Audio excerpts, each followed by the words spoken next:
Hi hello friends welcome back to our channel. So ఈ రోజున వచ్చేసి మన తెలంగాణలో ఉన్న రైతులకైతే రైతు భరోసా శుభవార్త చెప్పారు వ్యవసాయ శాఖ మంత్రిగా తుమ్మల నాగేశ్వరరావు గారు. ఎప్పటి నుంచో రైతన్నలు ఎదురు చూస్తున్న వానాకాలం పంట పెట్టుబడి సాయం కింద ఏదైతే 7,500 రూపాయలు అయితే ఉన్నాయో ఆ డబ్బులు అనేది రైతుల ఖాతాలో జమ చేయడం అయితే జరుగుతుంది అని చెప్పడం అయితే జరిగింది.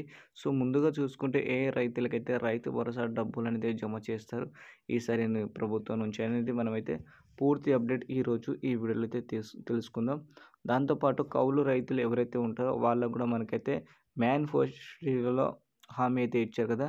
సో దాని ప్రకారంగా వీళ్ళకు కూడా ఈసారి ఏదైనా డబ్బులు ఇస్తారా ఇవ్వరని చాలామంది రైతన్నలు అడుగుతున్నారు. సో వాళ్ళ కోసం కూడా మనమైతే ఈరోజు మాట్లాడుకోవచ్చు కాబట్టి వీడియో మాత్రం మీరు చివరి వరకు చూడండి. సో మీకు కావాల్సిన ఇన్ఫర్మేషన్ రైతు భరోసా సంబంధించిన డబ్బులు అనేది మీ ఖాతాలో ఎప్పుడు జమ చేస్తుంది ఈసారి కాంగ్రెస్ ప్రభుత్వాన్ని పూర్తి అప్డేట్ ఈరోజు ఈ వీడియోలో అయితే ఉంది. ఓకేనా.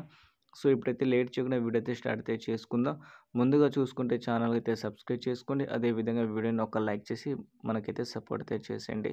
ఓకేనా. ఇప్పుడైతే మనమైతే వీడియో అయితే మొదలు పెడదాం. ముందుగా చూసుకుంటే మన తెలంగాణలో ఉన్న రైతులకైతే గత ప్రభుత్వం ఏదైతే ఉందో మనకి తెలంగాణ ఏర్పడిన నుంచి అప్పటి నుంచి రైతుల కోసం రైతు బంధు పథకం అయితే తీసుకొచ్చారు గత ప్రభుత్వానికి ఉన్న సీఎంగా కేసీఆర్ గారు. సో అప్పటి నుంచి ఇప్పటి వరకు అయితే రైతుల కోసం పెట్టుబడి కోసం ప్రభుత్వం నుంచి ఎంతో కొంత సాయం అందించేది ప్రభుత్వం. సో ఈసారి వచ్చేసి కాంగ్రెస్ ప్రభుత్వం వచ్చిన తర్వాత రైతన్నలకి ఒక్కసారి కూడా రైతు భరోసా సంబంధించిన డబ్బులు అనేది జమ చేయలేదు అని చాలామంది రైతన్నలు మాట్లాడుకుంటున్నారు. సో మొదటి విడత డబ్బులు ఇప్పుడు దాకా ఎందుకు ఇంత లేట్ అవుతుందంటే ఒకటే కారణం మీద చెప్తున్నారు. రీసెంట్గా వాళ్ళైతే ఏదైతే రుణమాఫీ అయితే చేశారో దానికోసం మాత్రమే చెప్పడం అయితే జరుగుతుంది. అదంతా వదిలేసిన తర్వాత ఈసారి వచ్చేసి రైతన్నలకి రైతు భరోసా పైన క్లారిటీ అయితే ఇచ్చారు వ్యవసాయ శాఖ మంత్రిగా తుమ్మల నాగేశ్వరరావు గారు. రైతన్నల కోసం ఈసారి ఎవరైతే వానాకాలం పంట వేసి ఉంటారో వాళ్ళకే రైతు భరోసా డబ్బులు అయితే అందించేస్తామని చెప్పడం అయితే జరిగింది. ఈ డబ్బులు కూడా వచ్చేసి మనకైతే దాదాపుగా 10 ఎకరాల లోపే మనకైతే ఇవ్వడం అయితే జరుగుతుంది అని మనకైతే వార్తలు అయితే వినిపిస్తున్నాయి కాబట్టి మాటలు.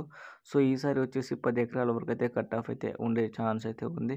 అదేవిధంగా డబ్బులు కూడా ఎప్పటి నుంచి విడుదల అయితే చేస్తారంటే మనకి దసరా పండుగ అయితే వస్తుంది కదా. సో దసరా పండుగ కానుక సందర్భంగా ఈ డబ్బులు అనేది రైతన్నల ఖాతాలో రైతు భరోసాగా జమ చేయడం అయితే జరుగుతుంది అని చెప్పడం అయితే జరిగింది.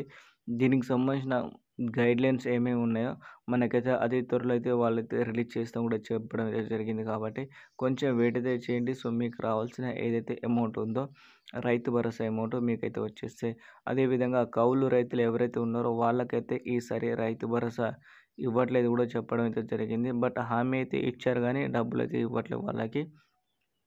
అలాగే గతంలో ఉన్న కూలీలు కూడా కొంచెం హామీ అయితే ఇచ్చారు. ఆ డబ్బులు కూడా ఈసారి వీళ్ళకైతే ఇవ్వట్లేదు కాబట్టి మనకైతే మెయిన్ రైతులకే రైతు భరోసా అందించేస్తుంది ఈసారి కాంగ్రెస్ ప్రభుత్వం. ఓకేనా. Thank you for watching friend. జై హింద్.